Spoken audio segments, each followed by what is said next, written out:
Polythene নিষিদ্ধ করতে খুব শীঘ্রই উদ্যোগ নেওয়ার কথা ভাবা হচ্ছে জানিয়ে দেশে সিঙ্গেল ইউজ প্লাস্টিকের ব্যবহার বন্ধ করতে দেশীয় কোম্পানিগুলোকে এগিয়ে আসার আহ্বান জানিয়েছেন পরিবেশ উপদেষ্টা সৈয়দা রেজওয়ানা হাসান।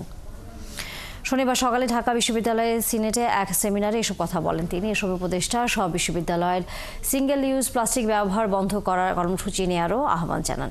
সেন্ট মার্টিনকে সরকার প্লাস্টিক মুক্ত করার চেষ্টা করছে জানিয়ে পর্যায়ক্রমে সারা দেশে পাটের ব্যাগের ব্যবহার বাড়ানোর উদ্যোগ নেওয়ার কথা জানান তিনি। এ সময় উপদেষ্টা সব বিশ্ববিদ্যালয় ক্যাম্পাস হর্নমুক্ত করতে শিক্ষার্থীদের কর্মসূচি হাতে নেওয়ারও আহ্বান জানান।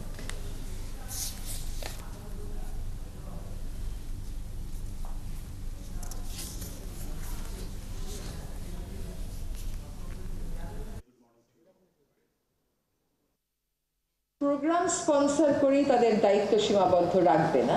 তাদের যে প্লাস্টিকের মোড়ক আছে, তাদের যে পানির বোতল আছে, ছোট ছোট সসের প্যাকেট আছে, সেখান থেকেও তারা সরে আসবে। কোম্পানিগুলো সত্যিকার অর্থে এই বিষয়টাকে হৃদয়ে ধারণ করছে না, একটা গ্রিন ওয়াশিং এর মধ্যে চলে গেছে।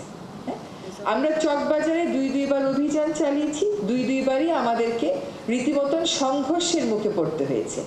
সরকার কিন্তু কারো বিরুদ্ধে এখনো কঠোর শাস্তির অবস্থানে যায়নি, কারণ আমরা বুঝেছি যে এটা অভ্যাসের ব্যাপার এবং আমরা এটাও বুঝতে পারছি যে আমাদেরকে বিকল্প নিয়েও মাঠে আগাতে হবে। আপনাদেরকে একটা বিকল্প বাংলাদেশে নেই, পলিথিন শপিং ব্যাগের, এইটা মানা আমার পক্ষে সম্ভব।